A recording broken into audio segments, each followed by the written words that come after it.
It's already recording, yeah. Okay, sweet. Boy, fucking A. Where to start? Your video series was amazing. Um, I watched it all the way through like three times. Oh, wow. Okay. And I mean, I've actually technically watched it more than three times. I've watched it all the way through as a complete thing three times. So I But guess that like 3 hour, like what you'd rendered off is that. right, what I did after I did that, I watched that. But then I'm saying like as you were doing it, I watched those parts multiple times too. And so a lot of meditation. But what was interesting, a lot of things interesting, but one of the things I realized after watching your last one is that even though you and I are friends and we've been doing the internet radio stuff together for so long and everything, I hadn't realized your your history of how things came about, and it's much different from my own. But I mean, Sure, yeah. people are different, and there's different, ways that things, you know, come to be what they are. But yeah, you and I came from very different places. It's not a bad thing. It's No, just insightful, you know. yeah. Well, that's Um, why, you know, ultimately I think that was, and I'm going to give Andros a lot of credit for convincing me to sort of go with the personal route in the sense of like I was having trouble. I was just talking to him about like different things of like how I wanted to express some of these ideas, and I was really having trouble with this script. And he knew my story of like, him and I had just talked about in particular the sort of what do you call the Tea Party thing, yeah, and because I don't know, however, that had come up for us once, and I was like, well, you know, I've gone to Tea Party meetings and events back in 2007, and so I had I had such a specific feeling about it, and it doesn't mean that I align with that ideology at this point or anything like that. Just to say, like that's where that's um, my I I can't remove myself from that context of like that's how I knew it and watched it become something else and all that sort of stuff. Anyway, he thought that was a really important sort of piece of the puzzle for someone who obviously was not in that scene yeah, to have that, and he was like, that's really good, and if you can share that, and I ended up just kind of sharing more and more about my own situation, and I'm glad that I don't know that it works in that capacity. Um, and yeah. I love the personal element of it. I like that you're sharing your story, and that yeah, it's inspiring. Um, okay, so can I ask them what when you say you had a very different situation? Do you want to talk about what yeah, I mean, your I sort of kind of I situation kind of from? started with mysticism growing up. I got into Bill Cooper while he was still alive, Yeah. um, and I watched that happen with his death, and then and Alex Jones kind of. I was aware of that at the time because Bill Cooper said that that was what was going to happen, and so that wasn't like you know, uh, I mean, I guess like when the towers fell immediately, like practically as they were falling, I was like, I mean, I'm sure I'm not alone with this, but I was like, bullshit. And before Loose Change came out, I mean, I mean, I wasn't expecting that. Like, I watched Loose Change in the desert when it was disc. It wasn't that you couldn't Uh-huh. watch. Oh yeah. So my friend Dustin had ordered it, and it's the only video we watched. Well, I saw a couple months, a few months in the desert, and there was one person there on the property. They're all grandmothers in mud huts, and there was one woman who had a television, and I watched it in her space, and she had this really, kind of negative reaction to it. She was just like, "What is this bullshit?" And I remember at the time being like, "Well, even if you were to negate 80% of that video, the 20% that's there, what are you going to do with it?" And to this day, I still do that with a lot of things where I'm like, I mean, I watched the fucking pandemic video, and I'm like, I can trash 90% of this, but the 10% that's there that checks out is disconcerting in terms of opportunism, you know. And so it's hard to discuss that sometimes because I'm like, well, I don't even want to fucking bring it up because I'm going to have such a reaction to the whatever it is, 80, 90%, you know, that's questionable, more than questionable, that I don't get to discuss the parts of it that I'm most interested in, you know. I agree. I have there's a woman in my life that you know, a platonic relationship, but just a friend that I've met you know, it's so weird to say it like this, but like in real life, in the sense of like not the internet. You and I have like Right. these like internet relationships with people that's become my normal, you know, where like I'm used to meeting weird people on the internet and talking to them about ideas. So it's very rare to me that in real life I can have any of these conversations, right? Right. And so I have a woman who was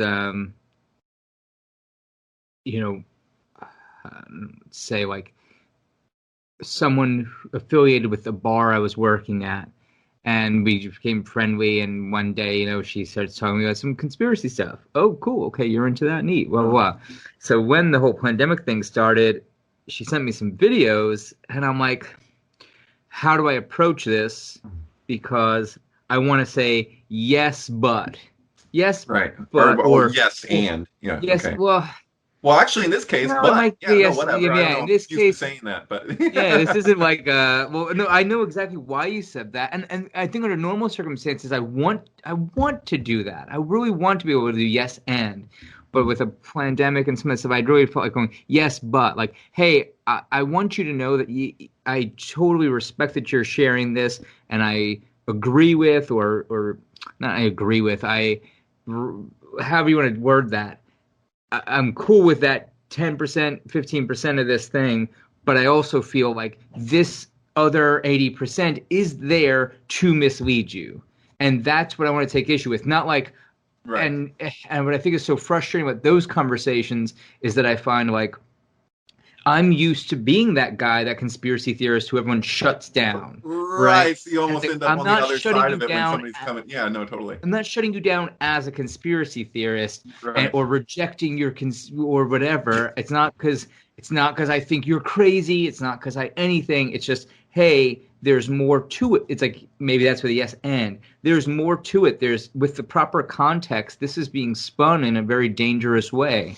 And that's the conversation I don't know how to have. Like, even I see all these people sharing, you know, these fucking save the children bullshit. And it's like, man, you guys are so fucking well-intentioned, but someone is manipulating you to with this Sure. this thing that you want to stand behind and using your energy to redirect it into their agenda. Oh, and sure. How do you say that? How the fuck do you Yeah. say that? Well, I said it the other day. I had a friend sharing a list of the Democrats who have been Democratic leaders that have been, you know, either jailed or all sorts of things, you know, related to pedophilia. And I'd seen the same list a couple days before that had just as many, if not more, Republicans in the same list. But I'm looking now at a list of somebody had copy pasted just the Democrats. And so I'm like, hey, just so you know, I don't know if I didn't say this, but my processing was like, I don't know if this person did that themselves or if they're taking it from somewhere else. They just copy pasted what somebody else had copy pasted. So I just shared the list of the Republicans, you know, and I got no response back, which is No response, to be expected. But it's just, it's kind of like that where I'm like, well, you know, if you're going to, and so my complaint was, I was like, look, if you're going to minimalize what the problem is to remain partisan, then all your claims about saving the children, what the fuck is that? Yeah, you just want to weaponize. You want to weaponize child abuse. Cut the list in half so that you can make this other argument that's polarized. You're not actually worried about saving children. You are, right? Or maybe you are. Maybe you are, but whoever's providing you with that list that's been cut in half isn't. Mm-hmm. They are literally weapon, and to me, that's so nefarious. Like, of all the things we could talk about being nefarious, if you're offended by child abuse, You should be really offended by child abuse then being manipulated for a totally other purpose. That's Yeah. fucking nefarious. That's a fucking conspiracy, right? Right.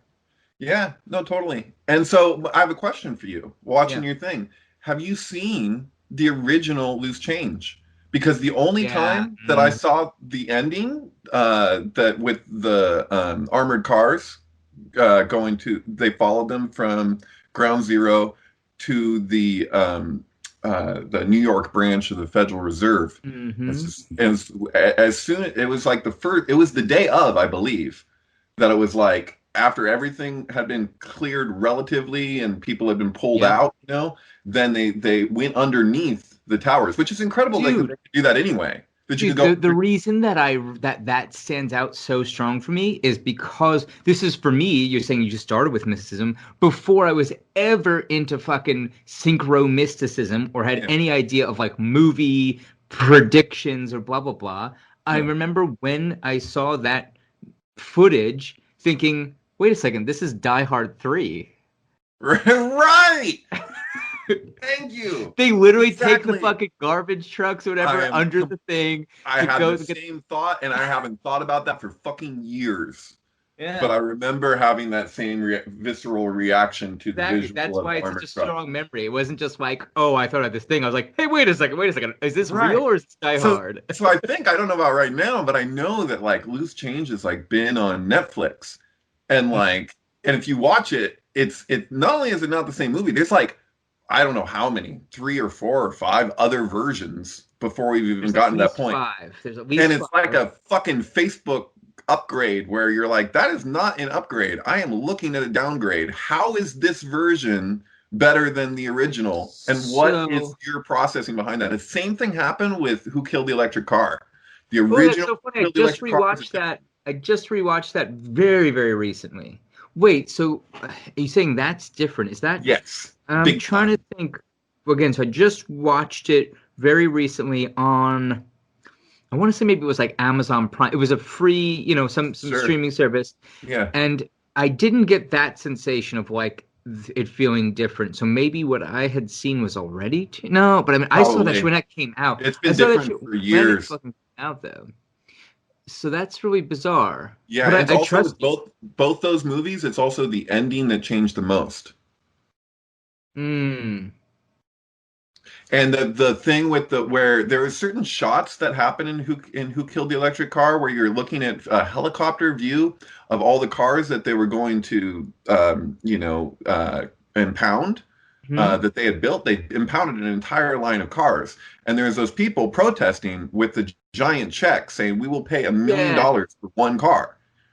And so, but there was some of the aerial shots are just last I saw it, they're just not there, or they're shorter. They don't show the full scope. Yeah. But it was incredible to see this aerial view of all of those cars, and it gave a sense of just like what level of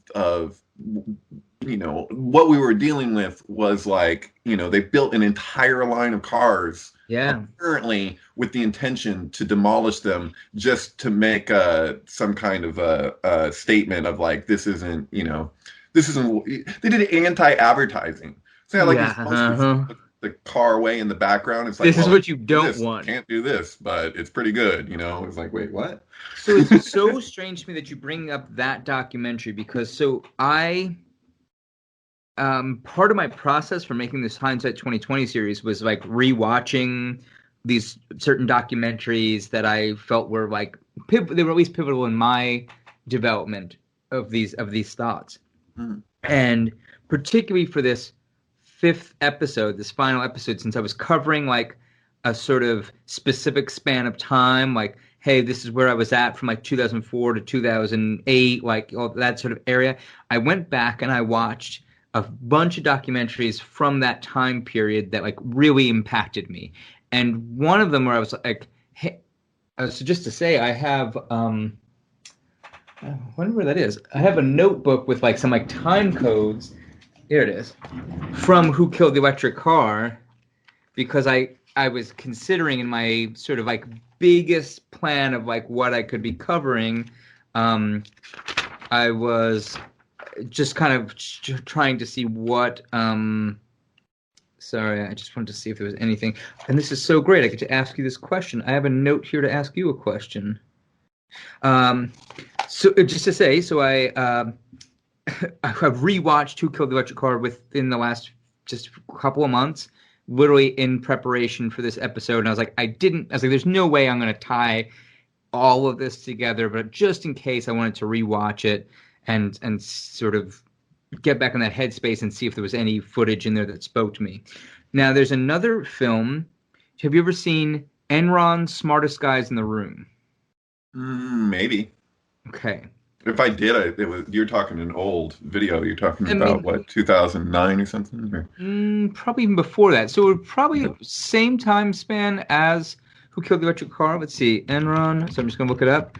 Enron, Smartest Guys in the Room. It is. I know I found a free copy of it online somewhere. It's on Vimeo. So if you want it, or anyone listening wants to watch it, it's if you literally just type Enron, Smartest Guys in the Room, it comes up as free to watch on Vimeo.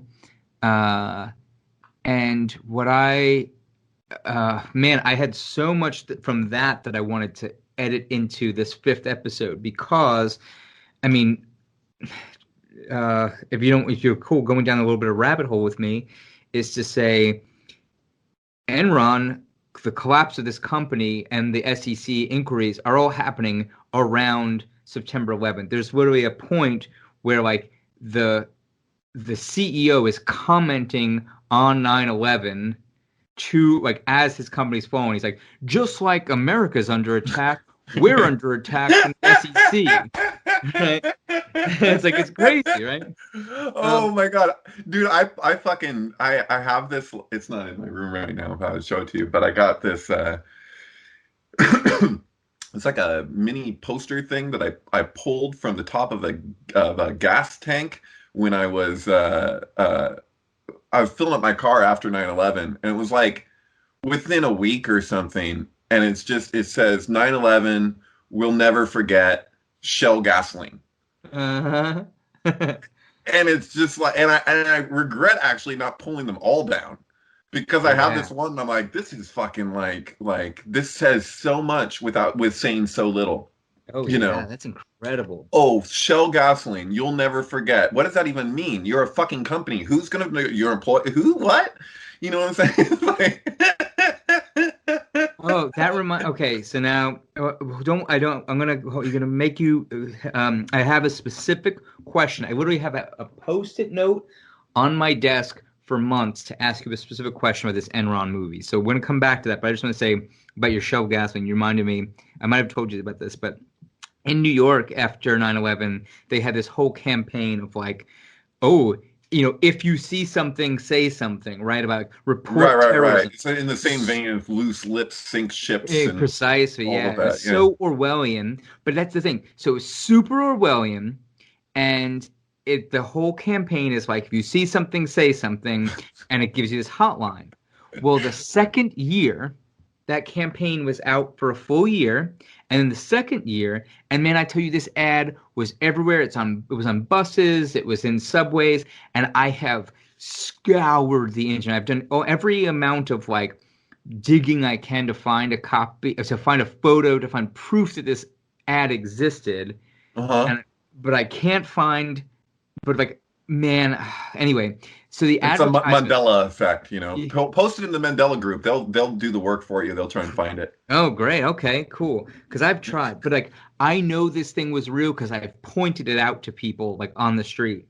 Right. So it was like, hey, if you see something, say something with this telephone number. So it was out for a year, and the second year it says, last year, 1,984 people saw something and said something.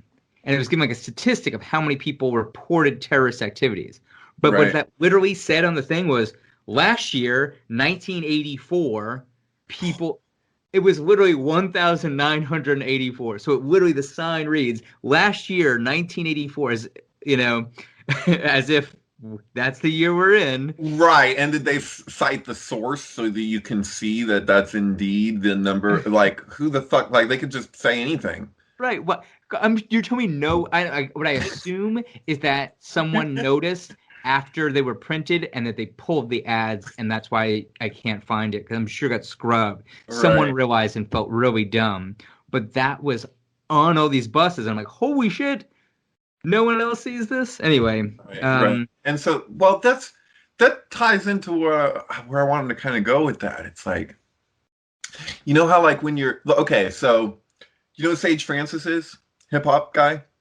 Sage Francis? Doesn't matter. I've actually seen him live. Yeah. Okay. So Sage Francis, he kind of pulled a Neil Young a little bit, like what Neil Young did with Kent State, where they had the song Ohio. And Ohio came out so quickly after the Kent State thing, and it became like a protest song. Well, you know, Sage Francis, he did his Makeshift the Patriot song. Like, and the rumor was, and I don't know if it's true, but I heard that he like that they put that song together like the day of. Do you know that Doug interviewed Sage Francis on 42 Minutes? Really? Yeah. I would like to hear that thing. So I got this Sage Francis EP of Makeshift the Patriot, and the EP was released long after the song was digitally released, right? And it's a vinyl, but on that record he has this little talk where he's talking about how when he first produced the song so quickly after the events, how he got so much fucking anger sent his way from people who were like, "What are you trying to do? You know, this is a time for, you know, whatever." They were idealisms they were saying at the time. And then he's like, you know, this is years later, and he's like, you know, now you guys appreciate it. Where were the fuck were you in the midst of it?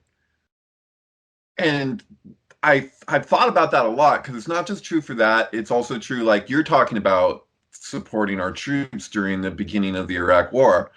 I'm always for supporting the troops, just like I'm for supporting anybody. But I was opposed to that war before it started. You know what I mean? Like I was a huge Hunter S. Thompson fan, and I remember reading what he had written the day of 9/11 and like predicting that this is going to be a war with is going to come out of this that's going to have no identifiable true enemy, and it's just going to be this clusterfuck of every, you know, like, and I was like really prepared that in my mind that was where we were headed, was towards some people connecting this to, you know, to something that it had nothing to do with. And so like I know like what the connection was between Iraq and 9/11. There's nothing really there. But they kept saying the weapons of mass destruction thing or whatever, and I never bought that for a second. You know, I was open to the possibility, but I never felt at all like that was, you know, what the real rationalization was. I was like, this is fucking just greed and opportunism and bullshit. And so, you know, when you're looking at something like 9/11, you're looking at something that, like, I mean, there were people that were like, nobody died, the towers were empty, blah, blah, blah. I'm like, get the fuck out of here. No, people died. It doesn't negate the extreme opportunism that happened in the midst of and following that event.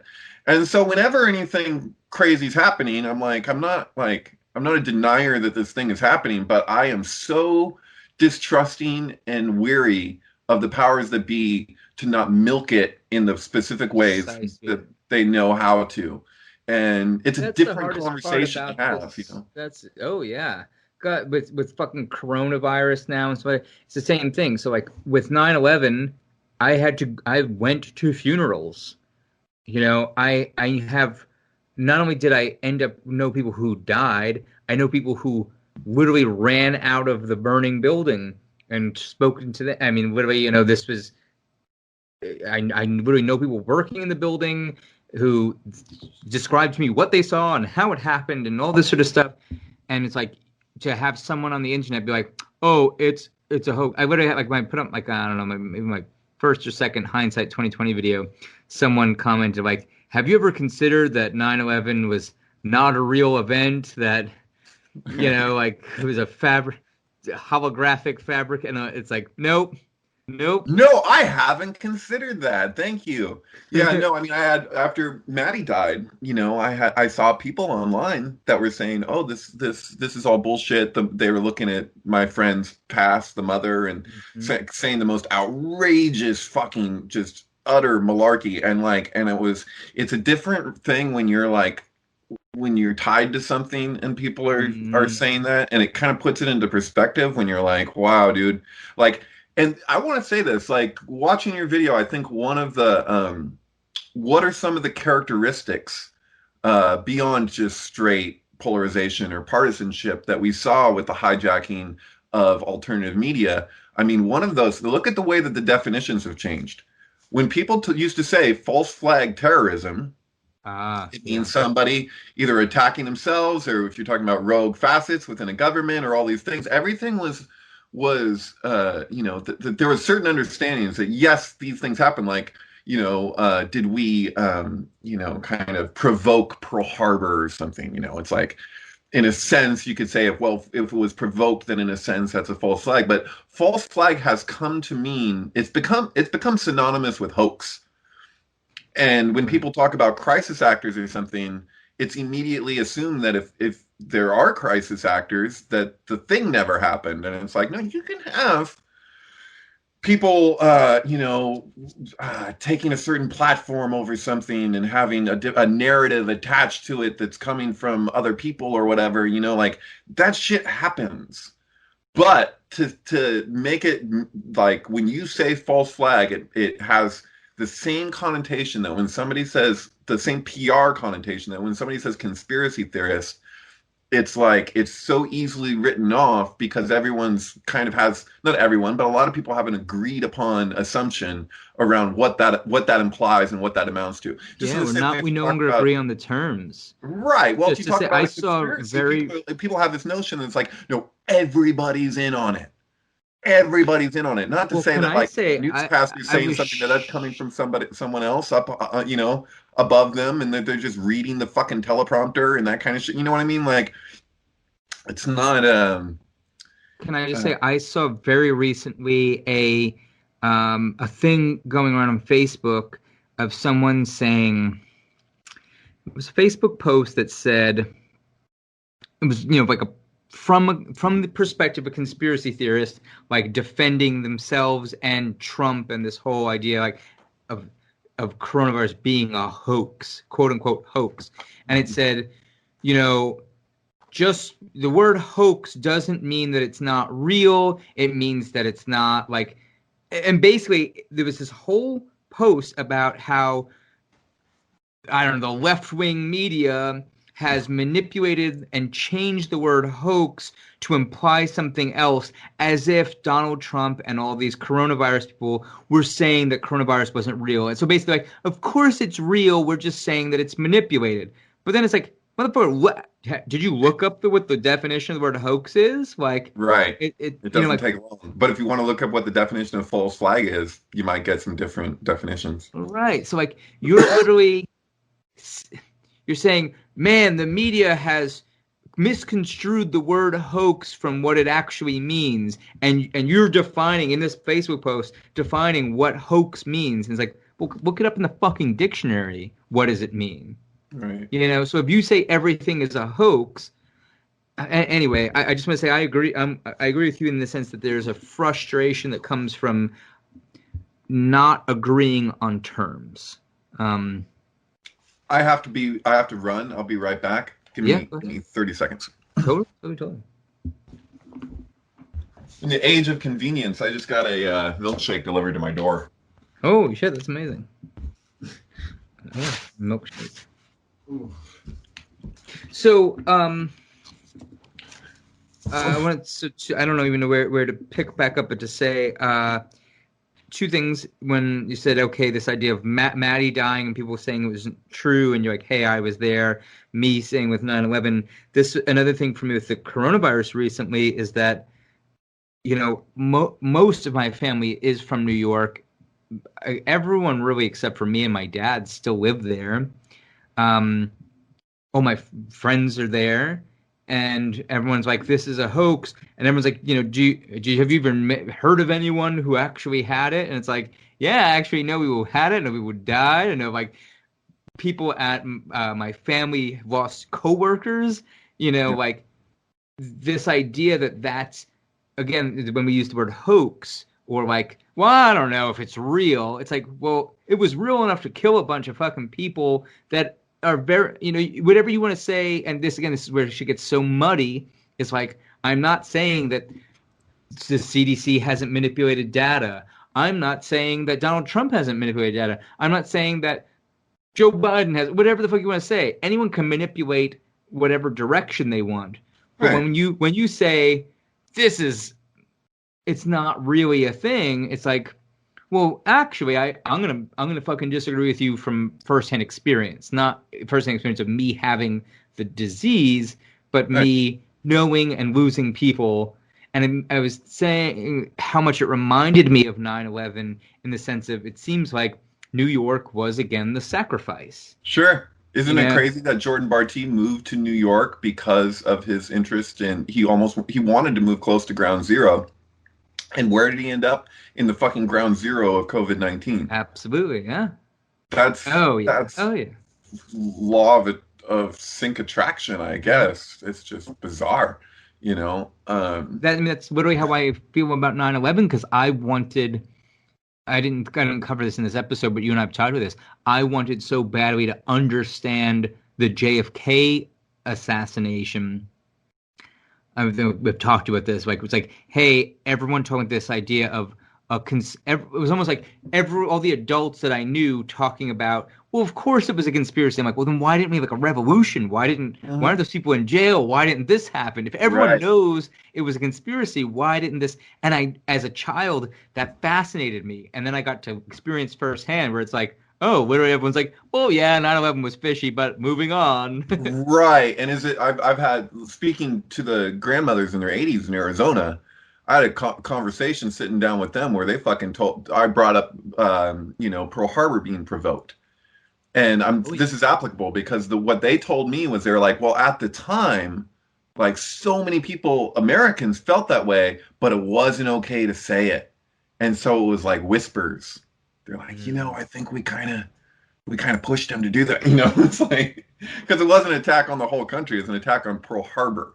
You know what I mean? Like 9/11 wasn't an attack on the country. I mean, it might as well have been because the World Trade Center affected so much and everything connected to it. Don't get me wrong. And it was a three main attacks: the two buildings and the Pentagon. But it's that thing where it's like when you're in the midst of something, it's not okay to say certain things, and people are very sensitive. And so, like, even in my short lifespan, like I've witnessed this thing happen before, where it's like, is it okay to talk about the things that I'm seeing now, or are people so intense about their Hmm. particular perception of it that that's not permitted? You know what I mean? Like, I'm kind of like, well, when is it going to be okay to talk about some of the things that I'm observing? And I don't hold back in my understanding of things. Like, and I say exactly like when I'm posting on social media, I'll say exactly what I think, and then I'll have a lot of people like trying to fill in the rest for me. Oh, so what you're saying is this, and they'll give me a straw man extreme Right. argument that's not what I'm saying at all, and that'll happen. You know, but I'm not even really just talking about that. I'm just talking about that like that sensitivity and that like the when it's even if something's true, it can become like a religion. You know what I mean? Hmm. Because Oh it's yeah. it's like, okay, well, there's true parts to this, but the extremes around it, It's the like I'm like, sacredness. It's the hushed tones. It's.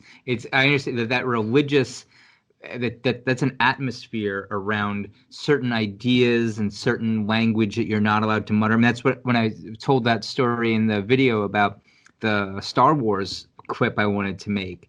When it's like, oh, you cannot say that.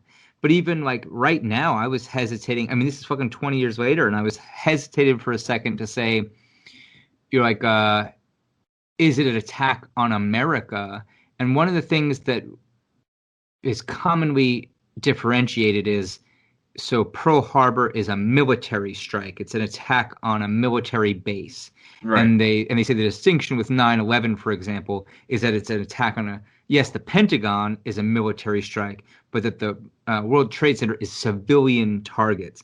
And what my first thing that comes to mind when I think of that is like, well, is it really? Is it really? If you are, if you're attacking the empire, Right. you have to strike it at its power center, and that is both the purse and the strings of the purse are just as powerful as the Pentagon. Like it's just Right. as much entwined. So, dude, this is trippy and weird to talk about. But you know how, like, okay, so I don't know how to say all of this, but it's a meditation point of mine. So, like, I'm going to kind of jump the gun here and just say something and I can qualify it more. But, Sure, like, sure, sure. what I see with COVID-19 is like not even, I don't even think that there was a break. I feel like it's literally a continuation of 9/11. So, like, in the sense that when you're looking at 9/11, you're looking at a sacrifice of a lot of people in a building for greed and people's own aims and all this kind of stuff, but the buildings themselves were symbolic of, we know, the two pillars of the Kabbalistic tree. And And so, like, Solomon's temple. I mean, they would have the Salomon Brothers building and all that. right, Yeah. but it's what is that but a template of our own bodies. So, like, Mm-hmm. Tetragrammaton is cognate with the tree of life. Absolutely. Okay, I get that. And so, like, COVID-19 is our own bodies. Not only that, but particularly our respiratory. I say this as I'm smoking a cigarette, but but it's an attack on our bodies. Mm-hmm. And the question when people talk about, like, because this is weird, dude. Like, I don't want to say certain things here, but when it comes to people in my personal life, so, like, been exposed to a lot of information from my cousin, and I don't agree with everything he has to say, but because he's my cousin, I've entertained things that he's shared. He's very focused on vaccination, and in not rejecting him and his ideas because he's my cousin, I've been privy to certain things that, in trying to debunk what he shared, sometimes I haven't been able to. Not only that, but I found confirmation to things that I wouldn't have wanted to have thought. Sure. And Sure. sometimes it can be a bit unsettling, and so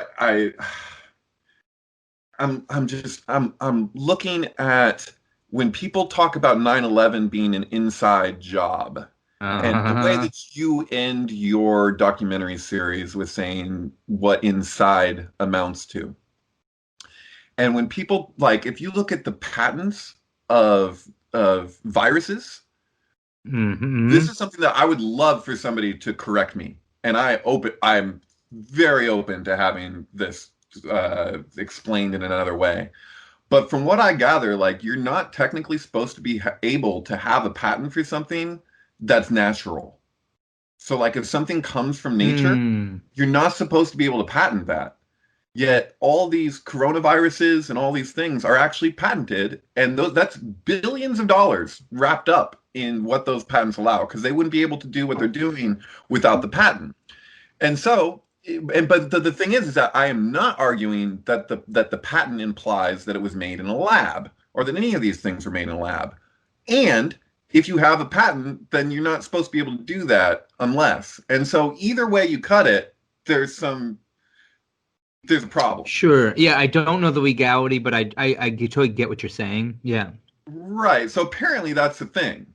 And so, but I'm not even like, we're doing Always Record. I don't want to get into all I could go on with the nitty-gritties of that. And I'm open to do that, but I want to focus on this on, like, kind of like more of a symbolic level, which I don't take as, like, secondary to the actuality, honestly. Like, I see that as it's like semantics when people go, oh, that's just semantics, when actually the semantics is the meaning of the thing, And so I don't know. I'm just sharing a point that I've been meditating on, but it's hard to, like, communicate all the ins and outs of it. But it's this idea and part of it comes from my studies in the Zohar, when they talk about the event, and then they're, like, basically describing that this event that from what I gather is it gives the date and it gives the explanation of Yakin and Boaz and all of that. And so I can't help but feel like that's what they're referring to, but they talk about the dynamics of that event happening like before and after. Like it's not an isolated thing. Like it's like Mm-hmm. we're repeating the same dynamics. And so like I can't help it Rome because falls 9 times an hour. right, exactly, totally. So like when I'm looking at like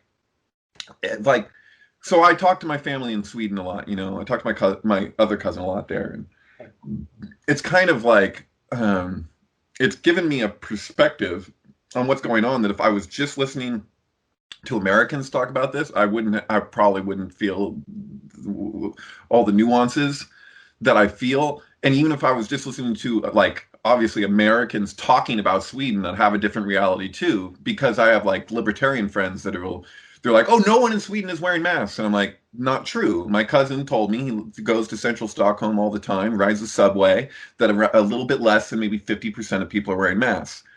They're not fighting about it. No one fights about it. They just see it as kind of a courtesy thing. But they don't have the same relationship to that, like to that It, this again, is hasn't been weaponized. Here, it's been right. that Like, debate oh, has been this is the weaponized. thing. Yeah, it's like, and there's a lot of this stuff. I'm like, well, we have a totally screwed up medical system on so many levels, and big pharma and all these things. And what I'm finding strange is it's like, you know, it feels like we were like just getting to a place where insurance companies and all this shit was like at the forefront of the political conversation, largely due to Bernie Sanders going the fuck off about all of that, you know, and kind of waking people up to a lot of that stuff. But isn't it crazy, like the timing of all of this with like you had the first time in American history that like one candidate won all three caucus states, you know, like boom, boom, boom, and then it was like, and I can.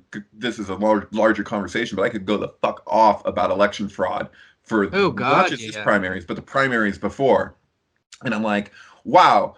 Not only did we shut down that conversation, but now like the thing that we were pointing at as being problematic has like made itself into the biggest problem that America's ever faced. Yes. Oh yeah. Let me tell you. I mean, I'm not only was I paying attention to the Bernie Sanders primary closely, so I'm with you. I feel like there is no way, and an unprecedented that. Okay, so when you have a candidate surge, quote unquote, I mean, so again, I've followed electoral politics pretty closely for years, and it's not that, you know, everyone's like, I have people like, well, you should know better, you know. It's like, no, it doesn't mean I don't pay attention. Yeah, I know how much of it's rigged, but I'm still very interested in the language around it. Listen, why do you feel the need to rig something? Because that people are actually, if there's actual support for a thing, that's why you have to rig an election. Right. You Yeah, know, you if have 85%, we know this, of Democrats support Medicare for all. Meanwhile, they just voted against Medicare for all. The Democrats did. yeah, Not the people, but you know what I'm saying, the DNC. yeah, it's part of the platform, dude. And This was the big one for me, and I don't mean this as in this is a whole, we could go a whole road here, but just to say, when I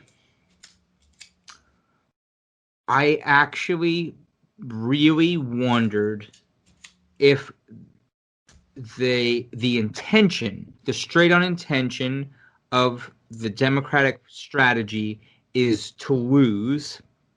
The day that it was like felt really sure for me that it's like, oh, you're trying to lose this election, mhm. was when not even Medicare for all, but they said that they wouldn't support marijuana legalization Right. as part of the platform. And it's not that right now, in the midst of all that's going on, it's not that I think marijuana is so like pivotal. Like it's not like a, oh, you know, it's a what do you call it, like a trigger issue, like a, oh my God, that's my pet, whatever. My point though is that it's 2020, and I felt like that debate was already over. Like Right.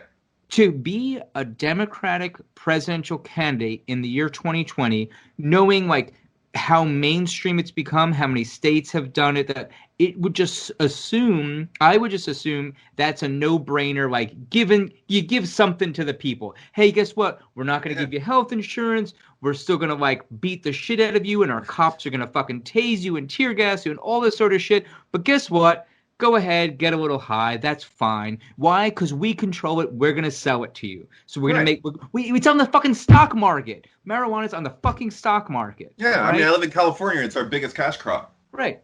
My point is, when they said that your point about Medicare for all, I agree with, but it's actually the marijuana thing that was like the biggest red flag for me, because I'm like, wait a second, how do you get up in front of the television and go, no, we're not going to do that. We don't support that. That's like, that was genuinely scary to me, in the sense of like, oh shit, like you're trying to fucking throw this. Anyway, so yeah, Bernie Sanders totally robbed. It was a total fucking fraud, that whole thing. So I was going to say, surges. So this idea of Joe Biden surging in the polls, that is unprecedented. Like, if again, like, no pun intended, right? Well, yeah.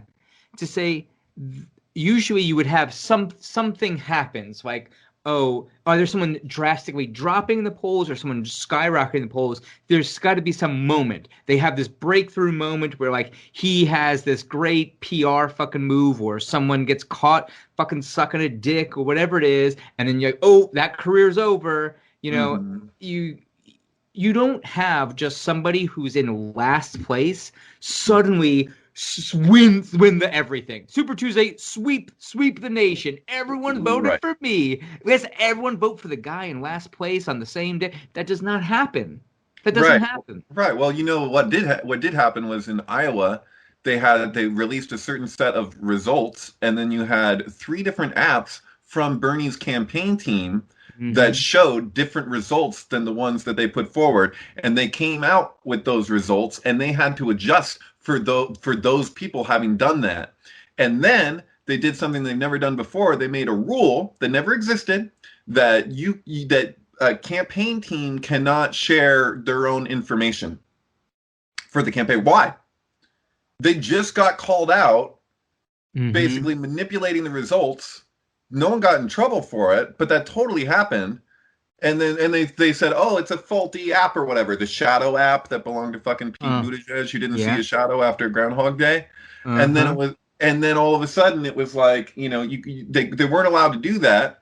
But why are they no longer allowed to do that after it just helped be accurate? You know what I'm saying? Like, it does that completely counterintuitive. Well, go, please continue.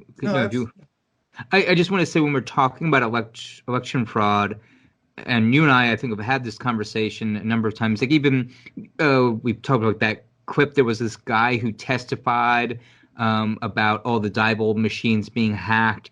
I mean, this is going back to the year 2000. This idea of election manipulation, and I'm not talking like some Russian guy took out a Facebook ad. No, it's pretty some bullshit, manipulated to actually like rigging an election. Right. Also closing down the voting booths in areas that they know aren't going to help their chosen candidate. Yeah, that kind of shit. Yeah, precisely. I mean, fucking 4 polling centers open in Minnesota, canceling the New York primary. New York cancel. Anyway, yeah, you're with me. But my point, though, is that how has the conversation now gone that paper ballots are going to be fraudulent? So having a paper trail, fraud. That's right. But having computers that we know have been hacked, are the ideal. Like, what fucking bizarre? That is the mastery of this, like, Republican Trump, like, fucking backwards day shit, that like literally you can say something that is so clearly wrong and like, I mean, so backwards, and you have people just like fucking trained seals. Right. So is this it, Alan? is that if you have impactful events that people relate to in, relative trauma ways, that if at the crux of an event something is so overtly manipulated and just back the fuck asswards, like if that's at the ground, everything you go from there, it doesn't fucking matter anymore, because if you build something on top of something that's that faulty, then it makes all the other faulty shit acceptable. Precisely, yeah. So, like, that's why 9/11 matters. That's why any event that's sensationalized, that we can everything points to that we're being bullshitted. And if people embrace the bullshit on when it comes to something that's that much of a foundation, then it doesn't matter what follows, because all the other bullshit can be rationalized. Yeah. Yeah, very well said. Very, very well said. It's terrifying how that works. I just don't like, you obviously, like, we don't have to talk too much for this, but like me pulling out of Facebook groups and really trying to pull out of a lot of Facebook is just because, like, it literally breaks my heart. It either makes me angry or sad. Yeah. But very little else. A lot of it just breaks my heart. I'm like, these are people that should be able to reason through this, and I'm watching you say something that, like, is so foundationally wrong, Mm-hmm. and foundationally opposed to everything else you're saying. If you tell me this sentence about, like, I believe in rule of law, but you don't think a cop should be held accountable to his own laws, Right. then sorry, that's bullshit. Right? Sure, You're sure. like, oh, Yeah. that guy should not have, he shouldn't resist arrest. He shouldn't defend himself. But then you're like, then today on trending on Twitter is self-defense is trending because all these fucking right-wing goose-stepping fucking scumbags are being like, oh, this kid who fucking murdered people on camera. Mm-hmm. All right. And they're like, well, he was acting in self-defense, And so, again, it's okay when it's just the whole thing. It's like something you say now and something you say 5 minutes from now, or it could be in the same sentence. It's so fucking backwards. You mentioned false flag terrorism, the definitions and all this sort of stuff.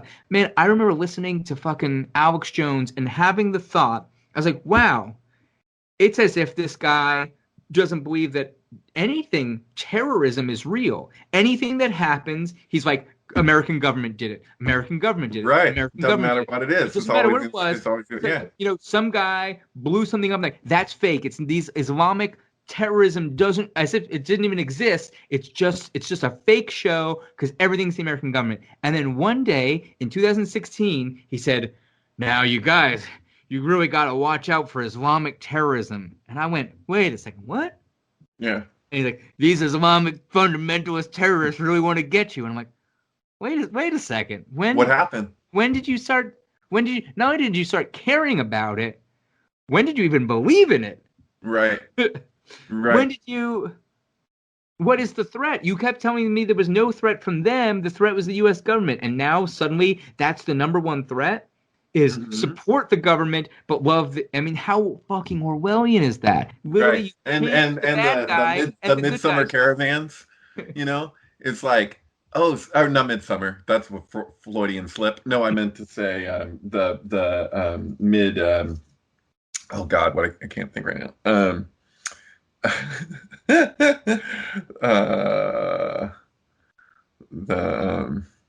Fuck. What do you call it when you're serving a position and you got the fuck? We're gonna have to edit this. Midterm election. The midterm caravans. What's a mid? Oh, the caravan. Oh, So the the referee. caravans are Yeah, the coming during the caravan. midterm election. So, and Yeah, before, no, no, no. Okay, and it's what's crazy is like that happens all the time, right. like, or it happens regularly, relatively. And so it's like now we're going to put all of our focus on this, and then once the midterms are over, we're going to just move on from it. What the Yeah, fuck? where did that caravan go?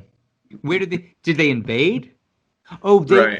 that's they're here now. That's who's that's Antifa. That's like That's Antifa. That's what happened with the caravan that came yeah, here. yeah, yeah. Oh, didn't you know? Right. I love when they're like, uh, Joe Biden and Kamala Harris are radical communist leftists. And like, I wish they were radical left. Then I'd vote for them. Right. No, I'd there's probably nobody that really left. Not even Bernie Sanders is that left. right. You know, Just saying.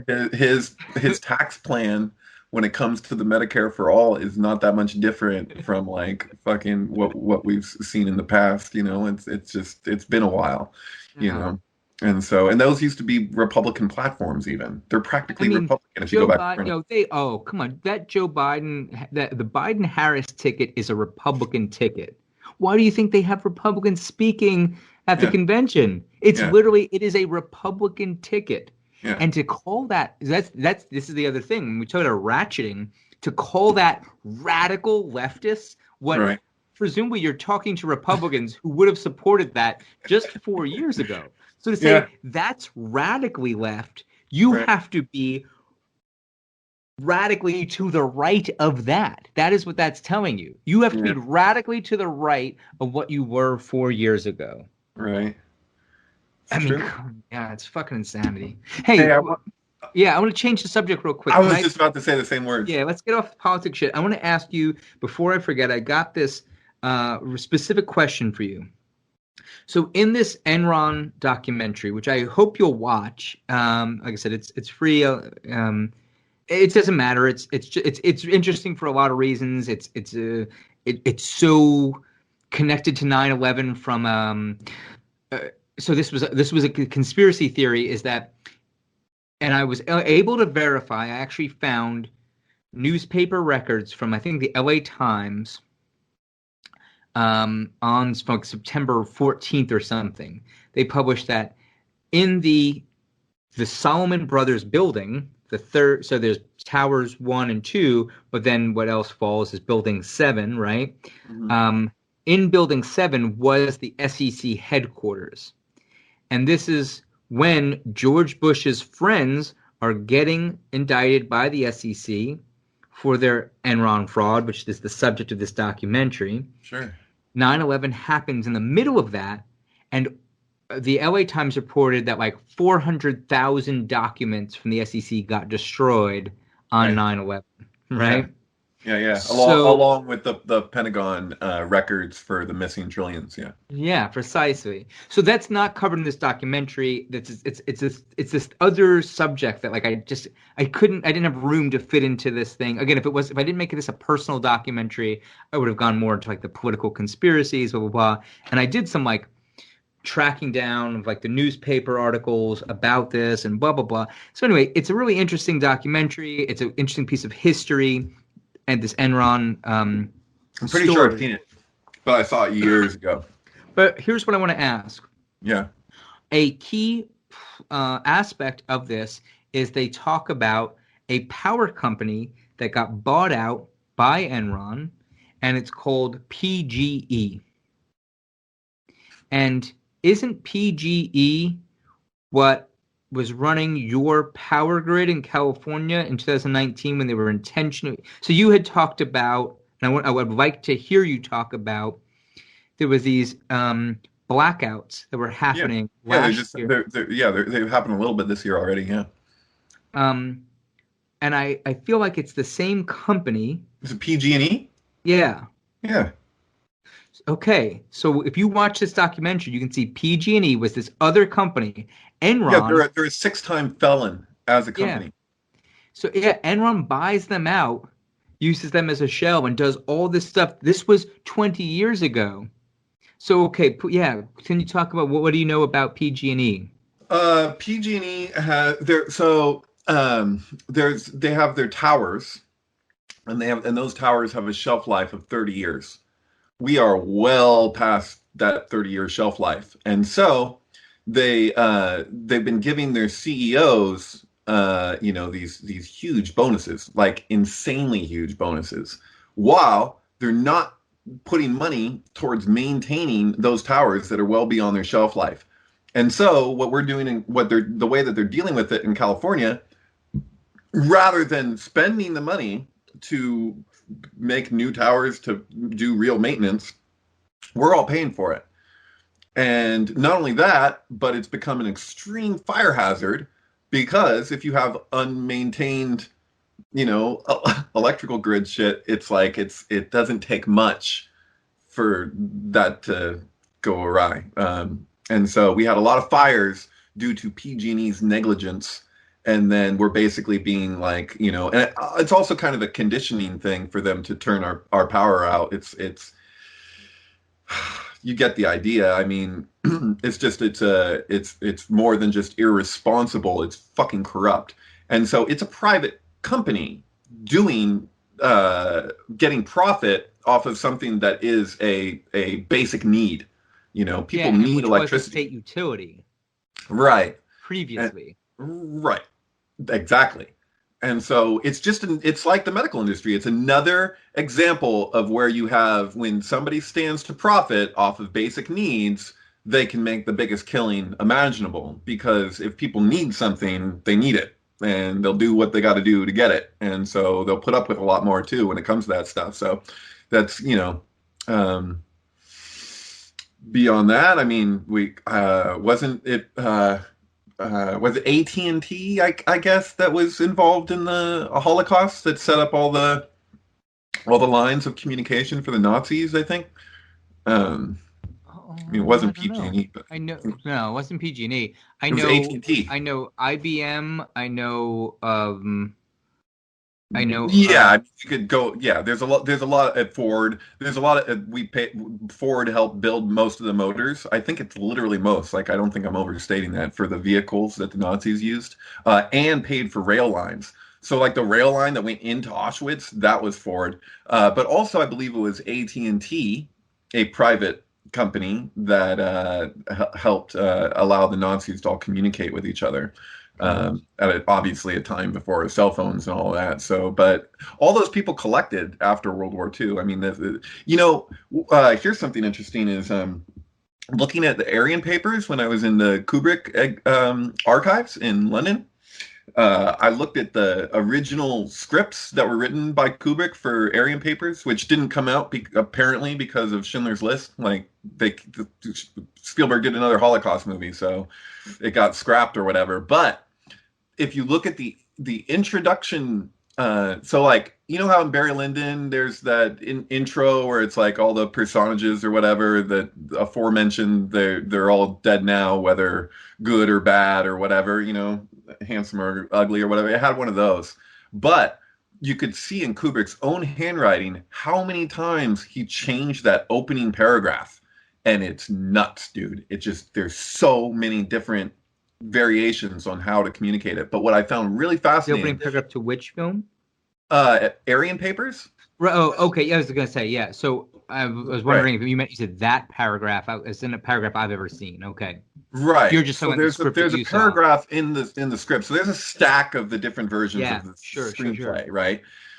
And there's a sentence in there that was changed so many times. It's unbelievable. And what that sentence is talking specifically about how America profited off of the Holocaust. Mm-hmm. And it was really fascinating to see, because you could see Kubrick trying to figure out how best to articulate America not being held accountable in the Nuremberg trials for American industrialists for profiting off of the Holocaust. Yeah, okay, I totally get what you're saying now. Yeah. And so you could also see that it was a fixation of his, because this is his own screenplay. Like, if I talk about the AI screenplay proposals, those aren't Kubrick's. Those are two different authors. But what you can see is his notes. So he responded to those people's proposals, and it's very insightful to look at those notes. But what's distinct with the Aryan papers is this is all Kubrick. This is his thing.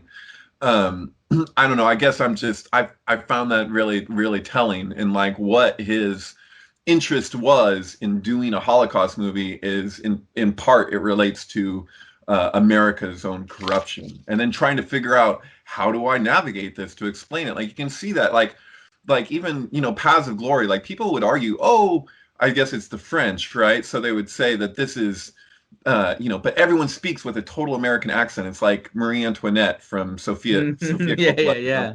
where it's like, is it that they're lazy and they don't want to even do an accent, or is it that they're like, no, this might as well be America because this is what America Exactly. Yeah. does. Kirk And Douglas like, hey, I'm French and I'm fighting you. yeah, totally. It's like, but yeah, I don't completely know where I'm going with that, but it felt worth mentioning, in that context of American industry being participating in the same shit, and then somehow because it's America being acceptable. Oh well, that's America. They're not Nazis. What the fuck, But yeah. Hey, you hold that thought for a second. I just want to piss real quick. Can you give me a split second here? Hey, you there? Yeah. There are no cats in America. And the streets are paved with cheese? In the streets of yeah. So that's basically that song is saying there are no Nazis in America. Oh, yeah, yeah, yeah. And lo and behold, so that was a Steven Spielberg produced film. What I find really odd, not that odd, not that surprising, but unfortunate is that when you watch Schindler's List, notice there's no mention of April 19th, 1943, which was the day that the Nazis went to invade the Warsaw Ghetto and got met with heavy resistance of artillery and explosives. The Jews were stockpiling weapons, and it's the only time that's known, or at least that I know, in all of World War II when the Jews fought back.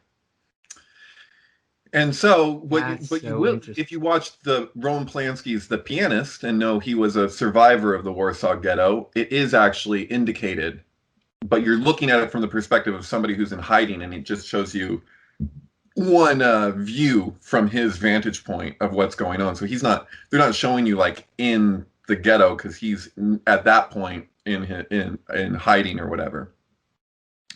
I believe, or maybe I'd have to rewatch it. But the point is that in The Pianist, they do make a little reference to it. And as far as I know, that's the only film that's ever even shown it at all. But it is a little odd that that would get left out. That's also, by the way, that day that happened is also the day and year that Albert Hoffman went for his famous bike ride. Well, it's funny. I've literally been talking for 2 days now. I've been having a phone conversation with Will Morgan about April 19th. And God, even before that, it's so fucking weird. Okay, so a week before that, Jesus Christ, why? I had a whole conversation with Andras about April 19th. Why did that come up a week ago? I'm gonna have to ask Andras why that came up. But I mean, that's so significant. Holy shit. So Will is kind of like digging into the some of the Waco. He's watching. I guess Netflix made some Waco miniseries, and I had seen that they did that, and I was sort of like just immediately rejected it. I'm like, oh, that's got to be with Rory Culkin, I guess. Yeah. So, which he pointed out some sync to me about Rory Culkin being in another movie that syncs with it. He had a whole thing around it. Yeah, Lords of Chaos. Yeah. Oh yeah, that's what it is. That's what it is. Exactly. And it's funny because he shared that, and then I immediately was like, oh well, Zach has been going off on that. They must have been communicating, but yeah. That's where he said, yeah, Zach showed him some of the stuff. So, so Andras had spoken to me a week or so ago about revisiting some of the Boston Marathon stuff, which was April 19th. Oh, was it? There you go. Yeah. So, and like Jackie Robinson. So we did our first episode of Synchronize, him and I had done was about April 19th correlating with like Jackie Robinson Day, Patriot Day, and the Boston Marathon bombing. And we did this. That was our first episode, and he was like, "Man, this is really significant again." And I don't know. I feel bad. I'm drawing a total blank, but he had like a, "Hey," he goes, "I think you should re-listen to that episode. This is really prevalent right now." And and then Will's been talking to me about April 19th because of Waco. And so just you to mention that now is really fascinating. Um, huh. Yeah, I mean, I mention it in the my Sync Book 2 chapter, and where I'm going in the context of why I brought it up in that was because of the Apollonian Dionysian um, dynamic that was communicated by Nietzsche in The Birth of Tragedy. I was actually just thinking last night that I was like, wow, people talk about how significant 1984 and Brave New World and the Huxley and Orwell stuff is in relationship to what's happening right now. And I'm thinking to myself, The Birth of Tragedy is just as applicable. The idea of because Apollo is structure. You'd say like sculpture is Apollonian or whatever, and rules, laws are Apollonian, and laws are fine to an extent. And it's one of my arguments when I'm looking at like what's happening, in the United States and even in the world, where I'm like, okay, like we got to manage things and do some laws, but when you're adding so many more laws and you're not giving any back, then inevitably, even if they're rationalized for being for the greater good or whatever, at a certain point, they just invariably become destructive. Or when you selectively enforce them, if you say Right. these laws are for some people and not for others. Mm-hmm. Yeah, because some animals are made more equal than others. Yeah, precisely. And so there's that, but it's just, I guess I'm like, well, what's the end game? Like, not just game, but like, to what end? Like, if we're adjusting to things that are happening and we see no foreseeable end to these kind of issues, and we're agreeing that, yeah, this is the best way to navigate them, like, it can be very, very it's a slippery slope, I guess is all I'm saying. Is like, well, is this just our lives for now on? Like, because we rationalize certain things where we're like, okay, no, 2 weeks to flatten the curve is what I originally heard, and then it's like, okay, so at which point do we go, okay, well, when you're dealing with something that's got a certain degree of futility involved, this is like, where's the line? Is there a line? Is there ever going to be a line? It's tough. And I'm not even necessarily saying I have the answer. I'm just saying that if things continue on the way that they're going, it can get pretty fucking ugly pretty fucking fast. Sure. Well, so you and I haven't spoken in a while, man. I don't know if you know. Again, speaking of like that sort of like flatten the like where is the end? The end of this thing, and people. I totally get the sense of like frustration, but then there's frustration on the other side of like, how come when this first happened, everyone's like, this is it, this is the new world order global lockdown, but it's not really a global lockdown. Everyone else, fucking Guillaume's at the beach, you know what I mean? Right. So when you say, hey, it was supposed to be 2 weeks to they're flatten partying in Wuhan, right? Yeah. So there's the question of, did we as Americans fuck it up so bad because it was a politicized argument? Is that the case that we're, who is to blame? Is it a lockdown, a selective lockdown for U.S. as some sort of other conspiracy, or is it because, every anti-mask protester and is spreading it, or all these sorts of questions of like who's to blame? Mm-hmm. Regardless, I mean, so I was working as a bartender, right? I was at work from March till end of June. and so we were 3 months, a little over 3 months. All the bars were closed, and they finally reopened the bars, and I Mhm. went back to work. And I was literally at work for 2 weeks before somebody at my bar got coronavirus, and they had to shut back down. Right. Right, and so, and that, that was a decision made by the like bar owner to be like, okay, well, we have to shut down, and everyone has to go get tested and all this sort of stuff, and Yeah. it's not like the government mandated that. Right. um but to say like, if you can't make it 2 weeks, how is this sustainable? Yeah. How is anything sustainable? Yeah. No, I know. My work depends on events. And Yeah, I've just been waiting. I'm like, is it gonna we're gonna have events again, or is this just I can't like because I have 10 years training for the job that I do, and I'm fucking good at it. That's not an ego thing. It's just a fact because if you put that much work into something, you develop a skill. yeah, And it's like a huge part of my job has to do with art events. So people going to look at art. And I'm like, well, shit, man. It's that, and my boss is like, I don't know if we're going to recover from this. I don't know if we're going to be able to stay in business. And it's just like, yeah. I mean, I get it.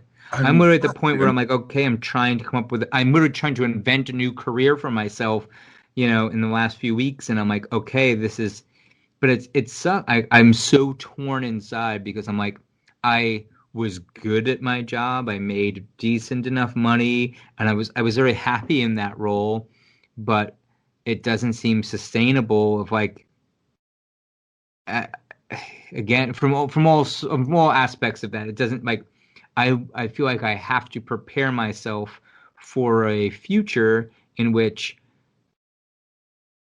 that okay, let's assume everything reopens and everything's fine. We might have these, almost like you have rolling blackouts. We have rolling closures, or like, Right. whatever it might be. Yeah. Um, and again, here we're going to talk about the whole Bernie Sanders election conspiracy. Just to say, you're telling me that not only did Bernie Sanders have that momentum, Right. but then a fucking pandemic Right. struck, and you're telling me that everyone collectively went, nah, we don't want healthcare in a pandemic. Right. Hell no, we reject that. You tell me everyone ran out to the polls and was Right. like, we have to make sure that we have no health insurance in a fucking pandemic. Right. It was Totally. like, I thought, I'll be honest, as far as blind spots and getting it wrong, I was like, oh, this is the thing that's going to make Bernie Sanders win. There's a fucking pandemic, Right. and he's the Now only the thing that person he's talking been about. emphasizing is in our face. So surely, but no, that's not what Surely, happened. They had it's like they scrambled to pull off a fucking heist while they still could. yeah, And yeah. it Use that doesn't as an excuse negate the to shut down crisis. It just polls, and means yeah, that you got people fucking profiting off of a crisis exactly. in Oh, I any know. way they can because that's what people do. Not everybody, but that's what we've seen, and that's what's to be expected. And so there you have it. There's certain things like. I shared. I was looking at the CDC website, and I found that they only have one place on the CDC website that I can find where they talk about RCT studies for face masks. Mm-hmm. And I shared about it or whatever, and I got some really negative responses, even in my inbox from people talking about how inappropriate it was that I was even sharing. What I'm like, I shared a article from the CDC about face masks, and I'm literally not saying anything other than what they said. And I got all this some of the most negative backlash that I've ever gotten from a Facebook post in my life. And I'm like, well, and what I got was people wanted to respond with it with an article from the CDC because I was like, can you show me where the CDC says something else or whatever on RCTs? There isn't anything else they say on RCTs other than this one place, as far as I know, because it is the page on RCT studies for face masks. And I get this article about a salon, and I think it was like Missouri or something, and it's talking about studies. And I had been saying to people online, as I was like, if it's not an RCT, random controlled test, then we don't really know because that's not really the ultimate science. Like the science works, you need to have a randomized controlled test to really understand. And I was repeating that to people on the internet quite a bit around that thing. And so what was crazy is that like I think it was within the last 2 weeks, uh, Fauci is there next to the director of the CDC, and they're asking Fauci about the I probably pronounced it wrong, hydrochloroquine or whatever, you know. Mm-hmm. And I'm not going to say one thing on that one way or the other because I don't fucking know. But when they asked him about a peer-reviewed study on that medication, he said peer-reviewed studies don't really mean anything. What we need is RCTs because that's how we know what's what. And I'm like, oh my God, fucking Fauci just said the thing that I've been saying to people on the all over the internet, but about a different subject. Mm-hmm. And I'm like, well, they say, and the CDC says if you wear masks improperly, that it could likely increase the chances of infection. They also say, you know, that there has been no proof when it comes to influenza that masks actually protect. That it says that they use them in hospitals for blood splatters and all these other reasons. And it says they don't use it to not contract a virus. That's not what the face masks are for. And so, but that's the CDC. So am I nuts? Like, I mean, I have no problem if I go into a store wearing a fucking mask. I do it all the time. I've never put up a fight about it. I don't see any reason to. And I have to admit that it feels to me, for myself, like a very privileged position to be telling other people they have to do something if you're having to wear a face mask from like 9 to 5 or God forbid worse. And like, it's been fucking hot here. They keep hospitals super cool. That's one of the reasons is so that people doing surgeries and whatever, and they're wearing a face mask so that they can still be, you know, relatively not just comfortable but not fucking pass out. I saw a thread with all these nurses, and I had to check their profiles to see if they're in fact nurses because they were all kind of in agreement over that.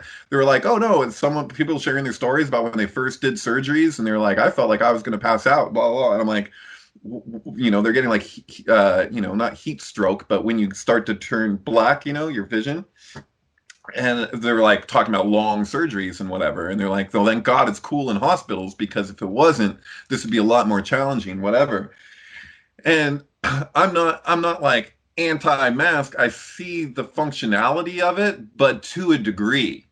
And so I'm like, if you're handling your mask with your hands, and then you're like you're touching other things or whatever, I'm like, or you know, if there's if it's a cloth mask, you're not washing it every day. Well, Not fucking good precisely. for you. Or like, Yeah. or say like my mom, who again, she had two coworkers die. Okay, Yeah. they made them not only do they have to. So as far as she works, I don't want to say the name. You don't have to, right? Well, I mean, it's a major medical organization in New York.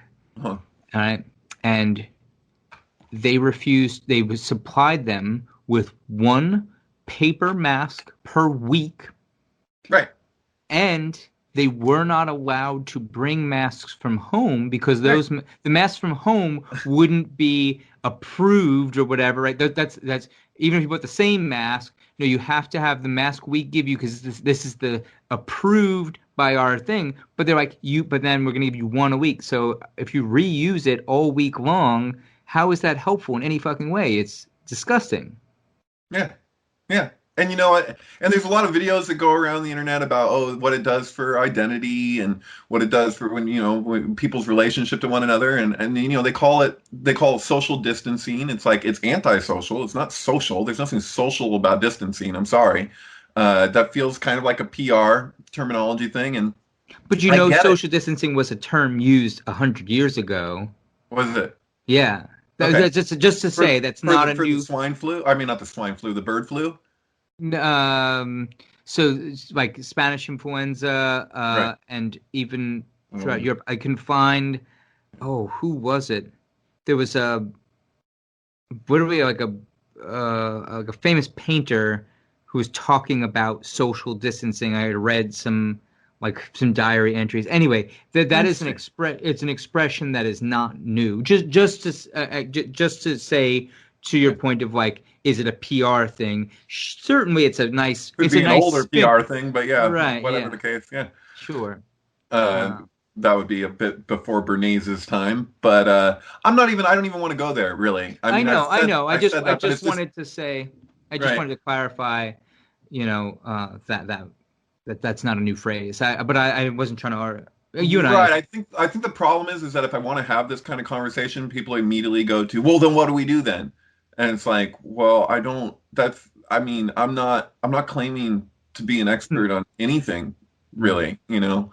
I don't really know what the answer is. I and so that's the thing because I think for a lot of people that are on social media, they'll say something and they have the backside of what they really, you know, what their agenda is. I don't have much of an agenda, but for looking for the the thing that's going to have the least amount of havoc wreaked upon a society, you know, and I don't always know completely what that is, and I don't necessarily know what the right thing to do is, but I want to share. I want to be able to share information, especially if it's coming from this CDC, who I mean I don't trust everybody, but I gotta say I trust that their ideas and communications around things a lot more than I do fucking Joe Schmo on YouTube. You know what I mean? Like, Exactly. Yeah. and it's like, well, this is my go-to, and I I just trust went that the CDC, even if they're controlled by a conspiracy and manipulated, they still have to have some basic like, yeah, you know, hey, we're all is all the scientists in this room okay with me saying this thing that it has to be slightly manipulated. It can't be a bold-faced lie. right, Whereas when Alex Jones gets on his radio show and he says, "Do you know that wearing a mask will do?" It's like, wait a second, bud. right, yeah, totally. It's you know, it's crazy. Yeah, I don't know. It's a difficult thing to navigate a little bit. Have you considered that viruses aren't even real? That there's actually, have you seen that? Sure, I've seen everything. Yeah.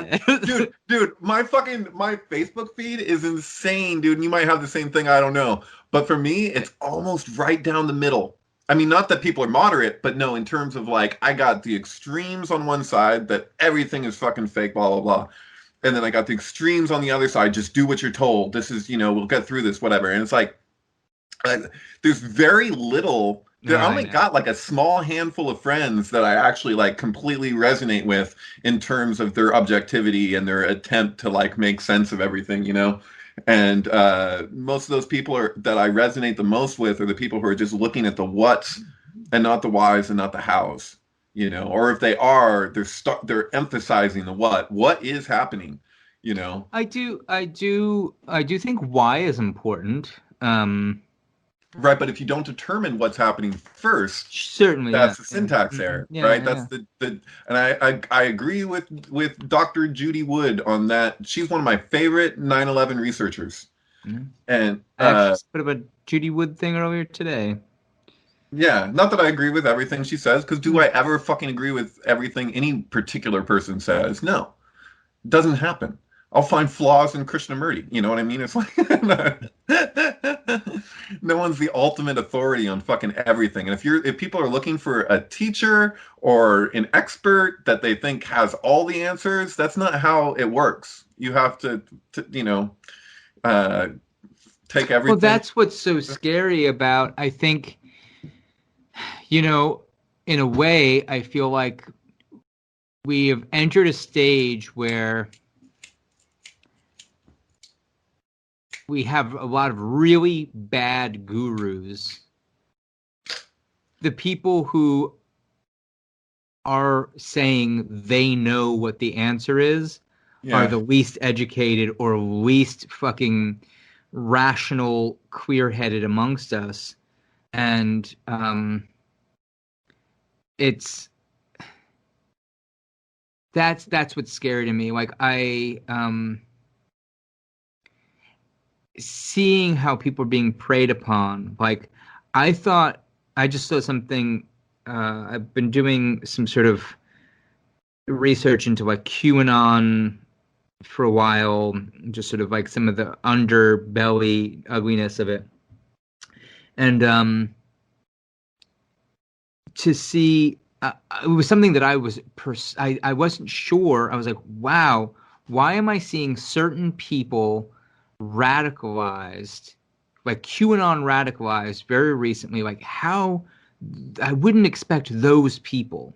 Like, Right. and I don't want to be careful. I'm going to speak vaguely on purpose. I'm not Right. trying to like call anyone out or have any beef or whatever. It's just like Right. I was really like, wow, I'm super surprised of all the people that like either are normally quiet or that I know their personalities prior to this. Suddenly they're like rabid QAnon supporters. Where is this coming from? And I literally found outside of any of our sort of stuff going this totally purely like true conspiracy research of like documenting how our idea is propagated, what are the methodologies, where is this stuff getting posted, blah blah blah blah blah, right? Trying to like move away from all the sensational stuff and just like really go to like nuts and bolts. And I just saw something the other day that was like, if you don't belong to any mommy Facebook groups, you would not believe how full of QAnon propaganda they are. Mm-hmm.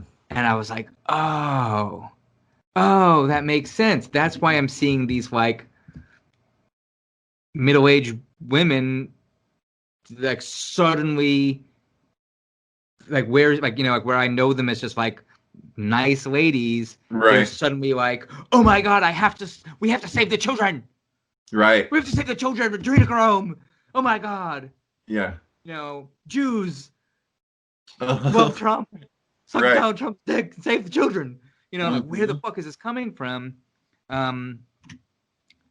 It's like, oh, they went for the fucking mommy groups. I'm like, that makes sense. Okay. And I don't know, man. Like, Yeah. Yeah. I'm the whole thing seems so. So this was something of the idea of like who's saying they know, and I'm terrified at this point by anyone who thinks they know, because Mm-hmm. Yeah, I just had somebody lose their shit on me and about somebody who's not a friend of mine on Facebook, but they're friends of a friend or whatever, and they saw my post. I had a Robert Anton Wilson post I shared the other day I saw that. about It took belief. all my power not to comment on that. That guy, that was No, fucking it's laughing. just it's ironic. The irony there was just out of control because I'm like, oh, so this is your belief about belief. And Now you're going to defend your beliefs he said, around belief. I've never read him, but he sounds wrong.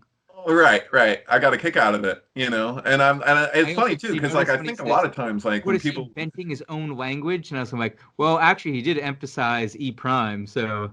right. Well, he just blocked me. I was trying to respond to something that he had just said right before this call, and then I'm like, oh, I can't respond. And then I went to go to the guy's profile. And I'm like, oh, I'm blocked. So apparently he didn't like his beliefs around belief being challenged.